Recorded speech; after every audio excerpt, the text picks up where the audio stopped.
a unboxing video. Dumating na yung aking December BDJ box. And ito yan. Cover girl. Yan. And by the way, baka nagtataka kayo kung bakit ako naka-jacket. Una, medyo makulimlim. Second, tinatamad ako magbihis. Kaya ito na lang. So yan, napakagandang excuse para gumawa ng video. So, and on my lips, baka nagtataka din kayo kung ano yung nasa lips ko. Kakadating lang kasi nito and ginamit ko na. It's Carmen Clear in Sky High Stiletto. Sobrang matte. Maganda yung pagka-pink niya. Parang natural pink lang. Hihi.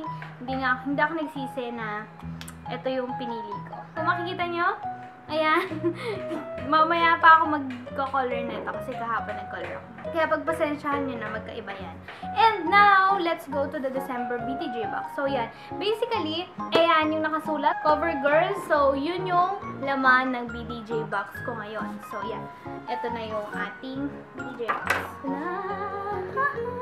Tingnan natin. Ito yung ating Cover Girl. Ay, si Katy Perry. Ayan. So, andito yung mga products. Ito yung products. And, andun din yung mga sizes, yung mga prices. Happy ako na Cover Girl yung laman. And, yung sa stickers, ang nakasulat ngayon, Be Your Best Beautiful Self. Thank you for reminding me. Yan. Ooh.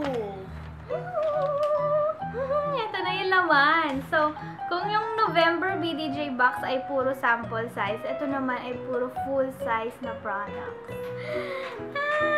Ito muna tayo sa first one. Ito yung LashBlast Fusion Mascara.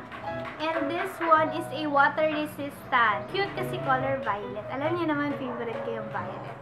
Ano pa ba? Ano pa bang meron dito? Very black yung kanyang color. I'm excited to try this one. Sana hindi siya kumakalat dun sa under eyes kasi meron talagang natutunaw. Katulad nung gamit ko ngayon, hindi ko nasasabihin kung ano yung brand, pero nagta-transfer siya dito, except my LA girl. So yun, ito naman Cover Girl. Next is, this is the Bronze Fire Smoky Shadow Blast.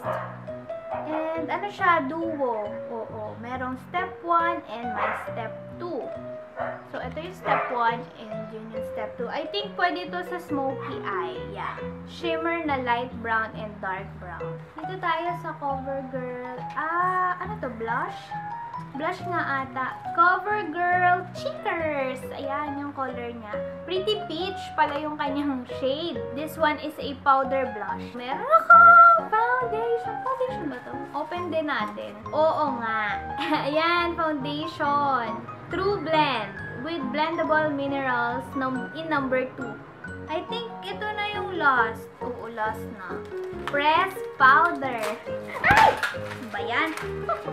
So, ito yung press powder. Yeah, mineral press powder. Won't clog pores, oil and fragrance free, suitable for sensitive skin, and dermatological tested. Translucent light. So, ayan o. Cute-cute. May mirror na maliit. Tapos, ito na yung product. And walang sponge. Ay, meron na yun eh. Re-reklamo agad. Ayan po yung sponge niya. Color silver. Ang cute-cute. 5 lang sila pero happy ako kasi hindi pa ako nakakatry ng kahit isang product from Cover Girl. And ang maganda dito, full sizes sila. Diba nung last time, mga sample size lang pero wala akong masabi doon kasi benefit yon. Kahit konti lang to, sobrang sulit na to kasi alam niyo na, full size.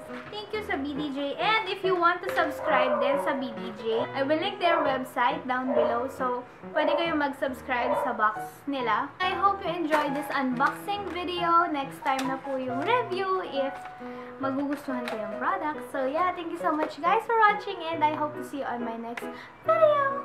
Bye! Hi guys! So, ngayon, magre-review ako ng products na madaming nag-request. Ito yung Underarm Whitening Solution Plus Deodorant Anti-Perspirant from RMK online shop.